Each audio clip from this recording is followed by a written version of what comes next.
E aí, pessoal, tudo bem com vocês? Se você faz parte de algum grupo prioritário de vacinação, já anota na agenda. O dia D contra a gripe é neste sábado. O programa de imunização é realizado pela Secretaria Municipal da Saúde, que disponibilizará vacinas para todos os grupos prioritários indicados pelo Ministério da Saúde. Será das 9 da manhã às 4 da tarde na Praça Dante Alighieri e das 8 da manhã às 5 da tarde nas UBSs Campos da Serra, Cinquentenário, Cruzeiro, Desvio Risso, Eldorado, Esplanada, Fátima Alto, Fazenda Souza, Planalto, Reolon, São Caetano, Vila IP e Vila Lobos.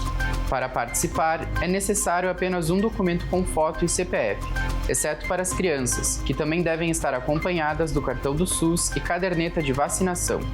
Para saber se você faz parte de um grupo prioritário, acesse o QR Code da tela. Lembrando que o segundo dia D será realizado em 10 de maio. E agora eu passo um recado para as lideranças comunitárias de Caxias. As inscrições para as eleições da UAB e das AMOBs encerram no dia 4 de maio. A inscrição pode ser feita diretamente na AMOB até às 8 da noite de 4 de maio, e para concorrer a um cargo é necessário estar associado à AMOB correspondente e ter as mensalidades em dia.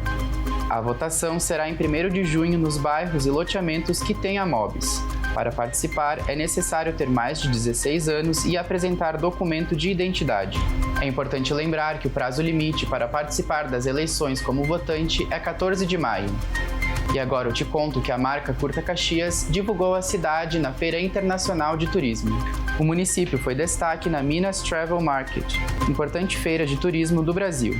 Para divulgar a nossa Caxias, uma série de destinos e atrações foi apresentada a mais de 30 operadoras de turismo. A feira terá 3.000 visitantes nacionais e internacionais, incluindo países como Estados Unidos e Egito. Por hoje é só, pessoal. Até a próxima!